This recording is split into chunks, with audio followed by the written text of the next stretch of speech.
এই মুহূর্তে আমি আছি আমাদের বেকি বিলে। মাছ মনে হয় বেশি একটা নাই এখন। না মাছ নাই, না একটাই খাই।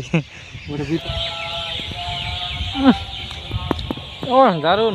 আসসালামু আলাইকুম, আশা করি সবাই ভালো আছেন, আমিও ভালো আছি। তো এই মুহূর্তে আমি আছি আমাদের বেকি বিলে। এখানে আপনাদের আজকে নিয়ে আসলাম, ইতিপূর্বে আমি একটা ভিডিও আপলোড করেছিলাম। তো এই ভিডিওর মাঝে পানি উল্লেখ করার চেষ্টা করেছি আমি। অধিকাংশই এই ফসলের জমি পানিতে ভরপুর হয়ে গেছে, তো এটি মূলত উল্লেখ করেছিলাম। তো আজকে ভিডিও করার উদ্দেশ্যটা হচ্ছে, দেখেন ফসলের জমি পানিতে নষ্ট হয়ে গেছে, ধানের চারাগুলো সব মরে গেছে। অধিকাংশ চারাগুলোই আসলে পানির নিচে তলিয়ে ছিল, যার কারণে অধিকাংশ চারাগুলোই পানির নিচে তলিয়ে থাকার কারণে মারা গেছে। তো এই নিয়ে আজকে আমার ব্লগ। তো সম্পূর্ণ ভিডিও জুড়ে আছে আমি মোহাম্মদ রাকিব হাসান। তো আপনারা সম্পূর্ণ ভিডিওটি আশা করি উপভোগ করবেন। তো হ্যাঁ, এখনও যারা আমাদের ইউটিউব চ্যানেলটি সাবস্ক্রাইব করেননি, দয়া করে আমাদের ইউটিউব চ্যানেলটি সাবস্ক্রাইব করবেন এবং লাইক কমেন্ট শেয়ার করে অন্যকে দেখার সুযোগ করে দিবেন। তো এই মুহূর্তে তারা ফেসবুক পেজ থেকে আমাদের এই ভিডিওটি উপভোগ করছেন, দয়া করে ফেসবুক পেজটি ফলো দিয়ে রাখবেন এবং শেয়ার করে আমাদের সাথেই থাকবেন। তো আজকে সম্পূর্ণ ভিডিও জুড়ে আছে আমি মোহাম্মদ রাকিব হাসান। তো আপনারা আশা করি সম্পূর্ণ ভিডিওটি উপভোগ করবেন। তো চলেন আপনাদের মূল ভিডিওতে নিয়ে যাই। দর্শক, এটি হচ্ছে আমাদের বেকি বিল। তো এখানে ধানের চারাগুলোর অবস্থা খুবই খারাপ। 4 থেকে 5 দিন পানির নিচে থাকার কারণে ধানের চারাগুলো একেবারেই মরে গেছে। নিচু জমি যেইগুলো সেইগুলো একেবারেই মারা গেছে। তো আমি যদি আপনাদের একটু কাছ থেকে দেখাই, চলেন একটু কাছে নিয়ে যাই। দর্শক, আপনারা স্ক্রিনে দেখতেই পাচ্ছেন, দেখেন ধানের চারাগুলোর অবস্থা খুবই খারাপ। অধিকাংশ চারাই পানির নিচে থাকার কারণে মারা গেছে। তো আপনারা দেখতেই পাচ্ছেন, সমস্ত চারা পানির নিচে থাকার কারণে লাল বর্ণের হয়ে গেছে, এক প্রকার মারা গেছে চারাগুলো। অধিকাংশ চারাই মারা গেছে, বাকি কিছু চারা বেঁচে গিয়েছে। আমি যদি একটু জুম করে দেখাই আপনাদের, আপনারা দেখতে পাচ্ছেন এইগুলা চারা মরেনি, উপরের সবুজ। তো এখানে আসলে উঁচু জমি, যার কারণে পানি নিচের দিকে এসে পড়েছে। তো তেমন পানি না থাকার কারণে ওই চারাগুলো সচেত হয়ে গেছে। তো আরেকটি কথা না বললেই নয়, এই চারাগুলো মূলত কিছুদিন আগে রোপণ করা হয়েছিল, যার কারণে পানি তেমন একটা ক্ষতিগ্রস্ত করতে পারে নাই। তো মূলত এই চারাগুলো বেশ কয়েকদিন আগে, পানি হওয়ার 2-3 দিন আগে রোয়া হয়েছিল, কিংবা আনুমানিক 5 দিন আগে রোপণ করা হয়েছিল, যার কারণে পানিতে নষ্ট করে ফেলেছে চারাগুলো। তো এই হচ্ছে আমাদের নাগেশ্বরী খাল। তো পূর্বে একটা ভিডিও আপলোড করেছিলাম, ওই ভিডিওর মধ্যে শুধু দেখা গেছে পানি আর পানি, খালের কোনো অস্তিত্বই দেখা গেছে না। তো চলেন আপনাদের খালে নিয়ে যাই। ওই যে দেখা যাচ্ছে কিছু লোক মাছ ধরতেছে, চলেন আপনাদের ওইখানে নিয়ে যাই। দর্শক, আপনারা দেখতেই পাচ্ছেন, এই হচ্ছে আমাদের নাগেশ্বরী খাল। তো এই খালটি মূলত অবস্থিত ময়মনসিংহের ফুলবাড়িয়া থানার দেওখোলা বাজারের পাশেই। তো আমি এখন আছি আমাদের কুকরাইল গ্রামে। তো এখান দিয়ে আসলাম কুকরাইল জাঙ্গালিয়া। তো এই গ্রামের মাঝামাঝি এই খালটি অবস্থিত। তো এই খালটি বয়ে গেছে। তো মূলত এখান দিয়ে অনেক লোকজন যাতায়াত করে থাকে। এটি হচ্ছে খালের পার। তো এই পাশ দিয়ে মানুষে মাছ ধরার বিভিন্ন যন্ত্রাংশ। একটু কথা না বললেই নয়, আপনারা দেখতেই পাচ্ছেন স্ক্রিনে বাঁশের সাঁকো। তো এটি দিয়ে মূলত খালের এই পার থেকে ওই পারে যাতায়াত করে থাকে। তো আমি এখন বাঁশের সাঁকোর উপর দিয়ে যাব, চলেন আপনাদের আমি দেখাই। আমি এখন যাচ্ছি, গাছের সাঁকোর উপর দিয়ে আসলাম আমি। আপনাদের যদি একটু দেখাই পিছন সাইডটা, এই যে দেখেন আমি মাত্র পার হইলাম এই পারে।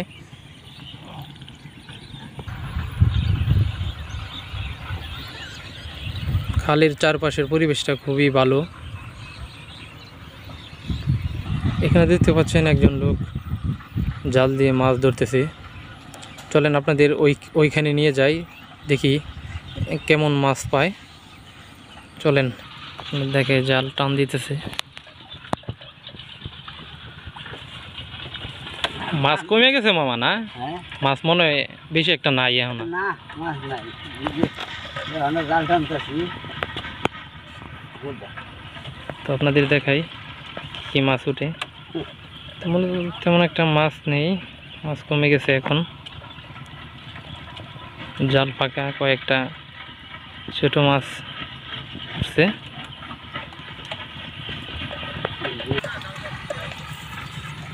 তো মাছ না ওঠার কারণে আবার জাল ফেলা হচ্ছে।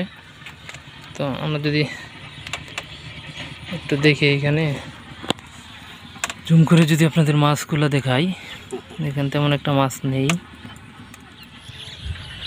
দর্শক আপনারা দেখতে পাচ্ছেন এইগুলা জমি হাল চাষ করা হয়েছে। তো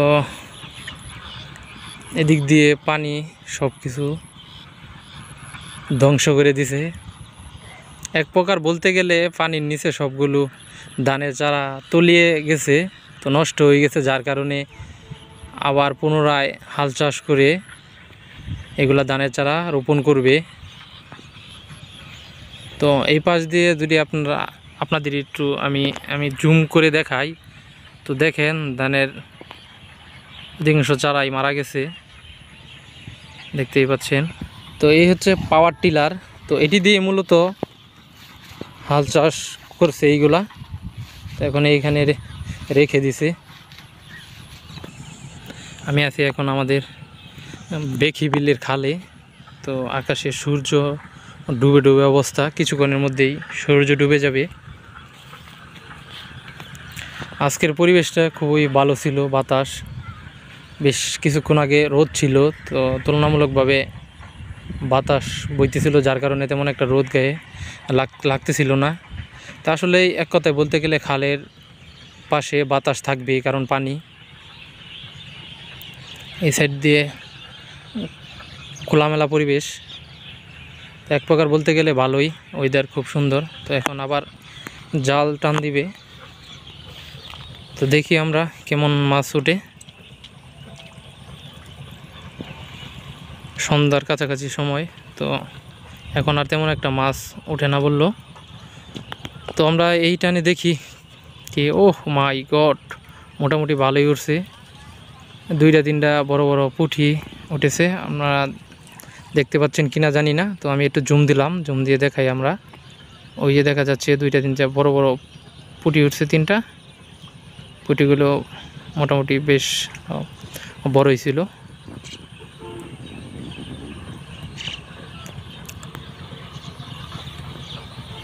তো এখানে বৃষ্টি আসলে মূলত প্রচুর মাছ পাওয়া যায়। অনেকেই আছে জাল বাঁধা এখান দিয়ে বৃষ্টি আসলে মাছ ধরে। তো ওইখানে একটা জালটি মূলত খোলা। তো চলেন আপনাদের ওইখানে নিয়ে যাই, দেখাই নিয়ে যে। আপনারা যদি একটু লক্ষ্য করেন, দেখেন এখানে জাল ছিল বাঁধা, তো এখন খোলা হয়ে গেছে, বৃষ্টি নাই, আকাশে অনেক রোদ, পানি শুকিয়ে গেছে, তেমন একটা মাছ ওঠে না। তো এই কারণে মূলত জাল খোলা হয়ে গেছে। তো ওইখানে একটা মূলত জালই নেই, ওইখানে সম্পূর্ণ জাল খুলে নিয়ে গেছে, মাছ উঠে না বললেই চলে। তো আকাশের অবস্থাটা খুবই ভালো, সুন্দর নীল আকাশ, আপনারা দেখতেই পাচ্ছেন, পরিষ্কার আকাশ একবারে। খালের আশেপাশে পরিবেশটা খুবই ভালো, শান্ত পরিবেশ। এখন সন্ধ্যা হওয়ার আগ মুহূর্তে, মানে সন্ধ্যা হবে কিছুক্ষণের মধ্যে, সন্ধ্যা হয়ে যাবে, মাগরিবের আজান দিয়ে দিবে। আমাদের একটু দূর থেকে দেখাই খালের পরিবেশটা। ও কত সুন্দর, দূর থেকে খালের পরিবেশটা খুবই ভালো দেখা যাচ্ছে। দর্শক আপনাদের যদি আর একটু দেখাই, দেখেন ধানের চারাগুলো পানির নিচে থাকার কারণে কি অবস্থা হয়ে গেছে, চারাগুলো অনেক ক্ষতিগ্রস্ত হয়ে গেছে। তো এইগুলা জমি অনেক ক্ষতিগ্রস্ত হয়ে গেল, বেশ কিছুদিন আগে রোয়া হয়েছিল, তো পুনরায় আবার রুইতে হবে, যার কারণে কস্টিংটা একটু বেড়ে গেল, খরচটা একটু বেড়ে গেল। তো এই পাশ দিয়ে এটি মূলত হাল চাষ করা হয়েছে, এখানে ধানের চারা রোপণ করা হয়েছিল, তো পুনরায় আবার হাল চাষ করা হয়েছে, তো যার কারণে পুনরায় আবার রুবে ধানের চারা, বাইর পাতা। তো মাছের আশায় এটা করা হয়েছে, কিন্তু এখান দিয়ে পানি চলাচল করে না, যার কারণে মাছও নেই তেমন একটা বাইরের ভিতরে, আপনারা দেখতেই পাচ্ছেন। তো এটি মূলত হাল চাষ করা হয়েছে। এতে আবার পুনরায় ধানের চারা রুবে। তো এই যে দেখেন অবস্থা, দেখেন পানির নিচে সব কিছু তলিয়ে গেছিল। দীর্ঘ 2-3 দিন 3-4 দিন যাবৎ পানির নিচে থাকার কারণে ধানের চারা একবারে পচে গেছে, মারা গেছে ধানের চারা। তো এখনও মূলত দেখেন পানি আছে, এখনও মূলত পানি সবগুলো শুকাই নাই। আপনারা দেখতেই পাচ্ছেন ধানের চারার অবস্থা খুবই খারাপ। হাল চাষ করে আবার ধানের চারা রোপণ করতে হবে, এছাড়া কোনো উপায় নেই। শাপলা ফুল না সরি শাপলা গাছ। তো এখানে আরও আছে অসংখ্য। এখন সন্ধ্যা হয়ে যাচ্ছে, যার কারণে ভিডিও স্ক্রিন ভালো আসতেছে না। তো এতক্ষণ আকাশে রোদ ছিল, তো এখন রোদ সূর্য ডুবে যাচ্ছে। দেখতেই পাচ্ছেন একজন লোক জাল পাতেছে। তো এখানে জাল পাতা হচ্ছে এই পর্যন্ত। এখানে পানি আছে, যার কারণে মাছও আছে। যেখানে পানি থাকে সেখানে মাছও থাকে।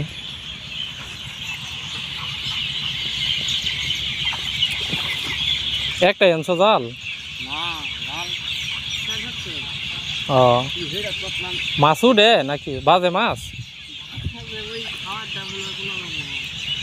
ও আচ্ছা।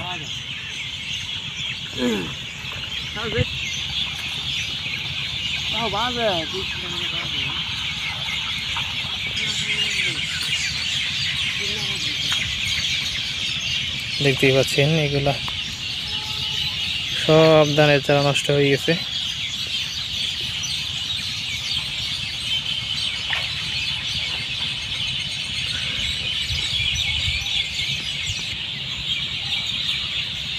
তো এই হচ্ছে জাল, এটাকে বলে কারেন্ট জাল। তো এই জালই পানির নিচে পাতা হবে। তো পাততেছি মূলত, এটাকে বলে কারেন্ট জাল। তো আপনারা অনেকেই চিনে থাকবেন।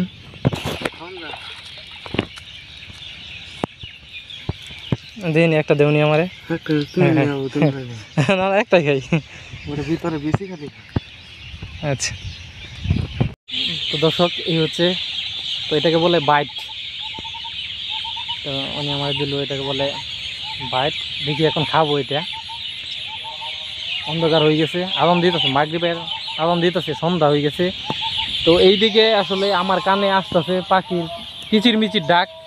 পাখি কিচিরমিচির আপনাদের শোনা যাচ্ছে কিনা আমি জানি না, কিন্তু আমার কানে আসতেছে, বেশি বেশি আসতেছে। তো যাই হোক, আমি এটা এখন খাবো, দেখি খেয়ে কেমন লাগে।